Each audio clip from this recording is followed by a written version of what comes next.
नमस्कार शेतकरी बंधूंनो, मी आपला शुभचिंतक दत्तात्रय काकड या छोट्याशा व्हिडिओच्या माध्यमातून आपल्या या ठिकाणी हार्दिक स्वागत करतो।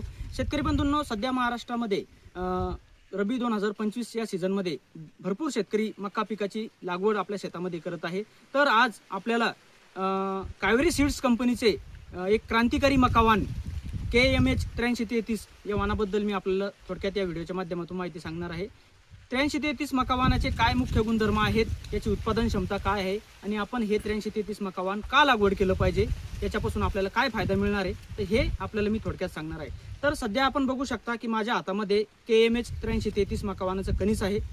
याचा पहिला जो मुख्य गुणधर्म आहे शेतकरी बंधूंनो, तो म्हणजे की एक समान आकाराचे कणसे आणि बिलकुल पूर्ण टोकापर्यंत भरलेले कणसांची संख्या या KMH 8333 मकावानामध्ये आहे।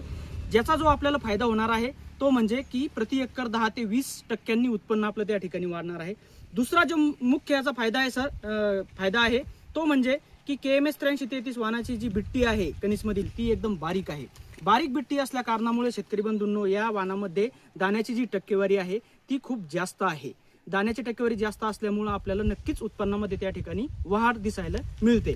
तिसरा जो याचा मुख्य गुणधर्म आहे शेतकरी बंधूंनो, जो दाण्याचा जो कलर आहे तो आकर्षक नारंगी रंगाचा कलर आहे आणि कॅप्सूल आकाराचा दाणा आहे। आकर्षक नारंगी रंगामुळे आपल्याला जो मार्केट दर आहे मक्याचा, हा प्रति क्विंटल 20 ते 30 रुपयानं जास्त मिळतो। कॅप्सूल दाण्याला मागणी जास्त आहे मार्केटमध्ये, त्याच्यामुळे हा एक आपल्याला फायदा त्या ठिकाणी बाजारभावात बघायला मिळतो।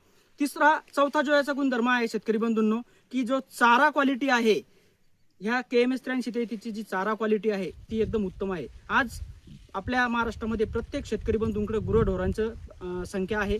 गुरंढोरा असल्यामुळे आपल्याला उत्पन्न तर पाहिजेच मका पिकामध्ये, पण त्याचबरोबर आपल्याला त्या ठिकाणी चारा सुद्धा आपल्या गुराढोरांना पाहिजे असतो। तर चारा खाण्यासाठी एकदम चविष्ट चारा या वाणाचा आहे।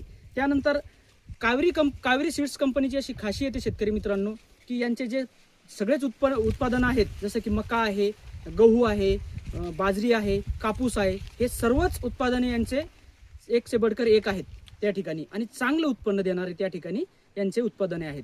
तर या रब्बी हंगामामध्ये जर शेतकरी बंधू मका लागवड करणार असेल तर निश्चितच आपण कावेरी सीड्स कंपनीचं KMH 8333 वाणाची निवड करून आपल्या शेतामध्ये लागवड केली पाहिजे। निश्चितच त्या ठिकाणी आपल्याला बघायला मिळेल की इतर वाणाच्या तुलनेमध्ये प्रति एकर आपल्याला 7 ते 10 क्विंटल उत्पन्न जास्त देण्याची क्षमता या वाणामध्ये आहे। जर आपण रब्बी हंगामामध्ये सरासरी जर उत्पन्नाचा विचार त्या ठिकाणी केला तर प्रति एकर 40 ते 45 क्विंटल उत्पन्न देण्याची क्षमता या वाणामध्ये आहे। ज्यांचं चांगलं व्यवस्थापन असेल अशा शेतकऱ्यांनी गेल्या वर्षी या वाणापासून